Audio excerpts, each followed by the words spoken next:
Holzman, and this is Confessions of an SEO. I know some of you fast forward through this beginning because you think it's like the same most weeks, but I wanted to throw you off a little bit this week. Short version, these are my experiences in SEO, both as an SEO and an SEO tester. Through testing, I can watch Google's feed, so I don't have to wait for an announcement.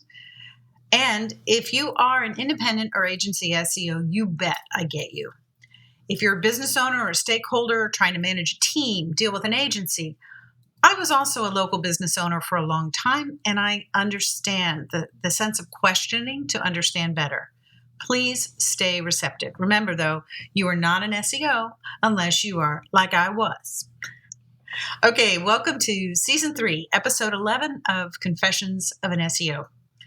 Now, I'm here to tell you that the March Core update ended a week ago. But wait, Carolyn, Google said it would take 2 weeks. Yeah, but the actual rolling out has been over for a week.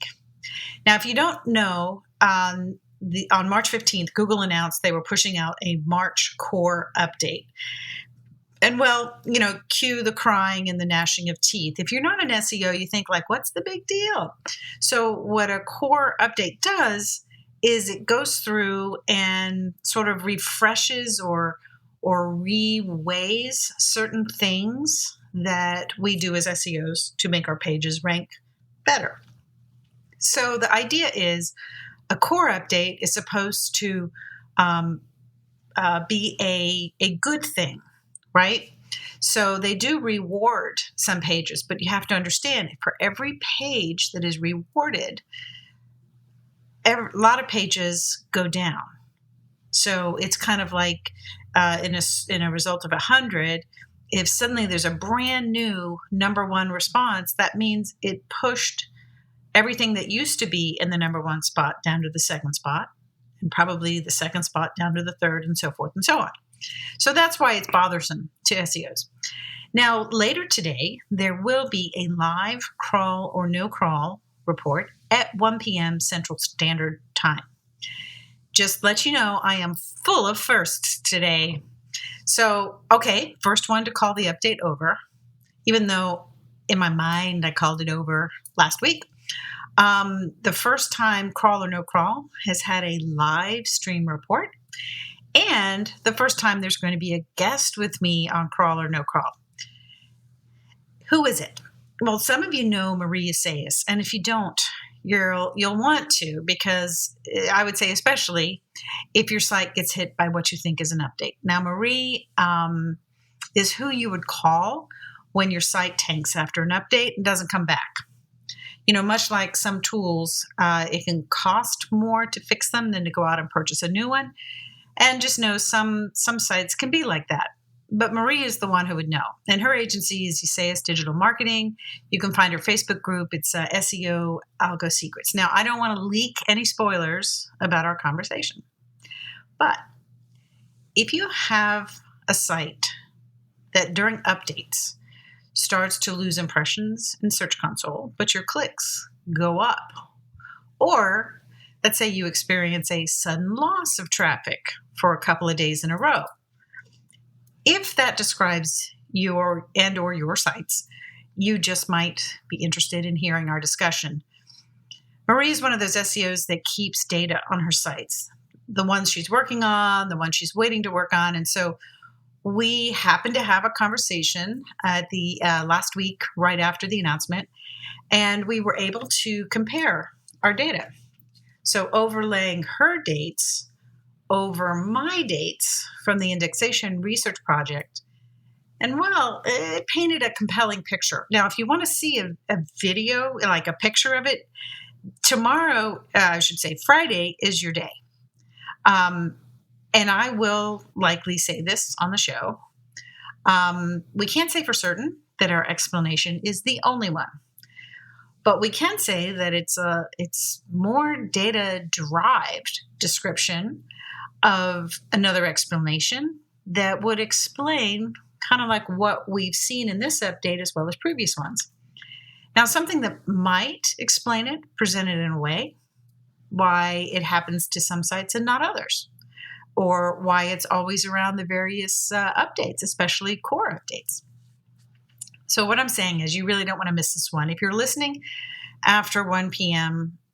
Today on March 24th, don't worry. It's on Crawl or No Crawl. It's a YouTube channel, and just go under the live stream tab. Since it's the most recent one in there, and I think there's only that one in there, you really won't be able to miss it. If you're in luck and you're listening to me and it's not yet 1 p.m. Central Standard, go to Crawl or No Crawl on YouTube. Go to the same tab and click the little notification bell on there. You'll get notified when we go live. And the cool part is you'll be able to ask us live questions. You can put them in the comments. We will read them and answer anything that you want us to talk about. Now, if you want to hear my take on the other update, or rather pre-update similar events, you really want to check out last week's episode, which was, I think it's 10. It's called Google March Core Update and Me, kind of just like the DNA people. So, so check that out. Today, I want to do a new segment on confessions, and I'm going to call it, Is This a Thing Now? Don't worry. I promised myself that this would be a chat AI free zone. There's a lot of information already out there. Don't necessarily feel the need to add anything more to it now. So here we go. Banking Cora reports is a thing now. Now, for a lucky few that took me up on the offer last week, I'm really proud of you. So why do I think this is a thing now, even for people who do not use Cora software yet? Now, everybody I ran a report for is not a Cora subscriber. And one of those was actually Marie. And we did a thing to see if we could measure the changes that she made to a page that after the previous update had gotten kicked out of the top 100 results. Darn it, if she didn't make her changes and take that sucker to number one. The number one spot, from nowhere to number one spot. If you're not an SEO, you probably go like, okay. If you're an SEO, you're like, what did she do? So I convinced her to make a duplicate page of the same page that would nowhere to number one and undo what she did to that page. And obviously this wasn't going to be perfect. It was going to be close. But the cool thing about Marie is she had precise notes, and she could literally take that content back in time for the purpose of me running a Cora report and using that, forcing that URL in the report to see if I could see without looking at her actual page, but instead the Cora measurements of those two pages, and see what she changed that could have attributed such an awesome improvement. Which leads me to my next topic of, is this a thing now? Over-optimization, in my experience, is not a thing. Overuse is a thing, but over-optimization is not. Now, Marie and I have this running discussion about over-optimization. We'll probably touch on it during Crawl or No Crawl later, but in my experience, there's not a pre-existing threshold of optimization that once you exceed it, you are penalized. Now, I'm not saying something bad doesn't happen, because in this particular case, that page dropped out of the top 100 results after being on page one for a long time. You know, after looking at a lot of things, I heard about an algorithm, and we believe that if Google doesn't use the actual algorithm, it's something that sort of serves the same purpose. Now, Ted Kubitis talks about this, and this may be the first time I'm talking about it on Confessions. I know I do talk about it to people, colleagues, but I don't know that I've done it here. Now, I first heard his talk where it wasn't really a talk. I think he just stood up and shared it. And it was at SEO Rockstars. And I can't remember which one. But that's where I first heard about it, which should make the case to some people, you really need to attend SEO Rockstars conference. I digress.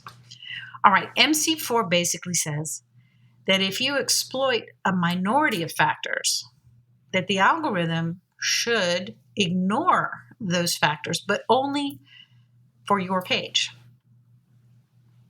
Let's just let that sink in for a sec, because, the first time I heard about it, I was like, wow, that seems like pretty brutal. But I think we have all lived this. And I think Ted calls it the most common SEO story in SEO. And it's super true. It's suddenly like everything that was working for you, you were cooking with gas, going up and up and up and up, suddenly stops working. Now, normally what we end up doing is like, that can't be right. And we go do more, right? And nothing helps, right? Now, this is true for on-page and off-page. You hit a ceiling in the SERPs. And whatever has happened, it doesn't just limit your benefit to a certain level anymore. It means the benefit stops immediately. Kind of like being on page 1 and then dropping completely out of search results. It's not that you used your keywords too many times. There are lots of pages of sites that will use the same amount of a keyword or thousands of instances of a keyword, and they get punished all the way to page 1. Now, it's not the amount of times you said your exact match keyword. It's that you use too few factors to improve your topical relevance, and suddenly Google doesn't reward that after a while. It's kind of like somebody at a party that constantly tells the same story. You're probably not likely at the next party to go stand by them because you've already heard it. So getting it back to SEO, the same thing will happen, if you only used backlinks to rank your page and your on-page sucks. Or if your on-page is exceptional, but you have no backlinks. Either way, you get no love from Google. And what it seems to be is that it's all about diversity everywhere, on page, off page. If you get hit, probably the first thing you should do is start adding in some different ways you're communicating your topical relevance. And in my experience, I found Cora is the fastest way to identify what those are for your page and to recover the benefit of the things that used to help you but suddenly stopped, right? You don't want to take those away per se, but you may want to put a few more things in your basket.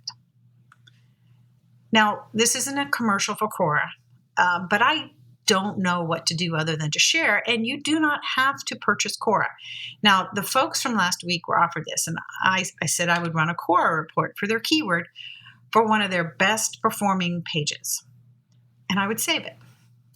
And then if they got hit in the coming weeks or months, then they would have some pre-drop measurements of their page, and they can go to someone who does use Cora. There's absolutely no obligation to use me. If you know of somebody who'd be able to run a new report, you would just simply share that baseline with them, and then they could tell you or determine what hit your site. It's not always the update. You might have got hit by MC4. And that, my friends, is it for today. Thank you for being a listener. Please come back and bring a friend. Now, if you have 5 minutes, check out Crawl or No Crawl on YouTube, and especially do it today. Marie Isaias and I will be talking about what we uncovered, some potential explanations and patterns, and even maybe a diagnostic that might help you determine if you got truly hit by the update or maybe you got hit by an MC4. Now, there's going to be some more conversation, obviously, on that. So it's going to be a little longer. Normally, crawl or no crawl is about 5 minutes, but you're going to need more than 5 minutes. I'll just say that. And also, I just really want to send a special thank you to the supporters of Confessions of an SEO. Thank you. You spoil me, and you make me inspired to keep doing this. Well, it's been my pleasure to be with you.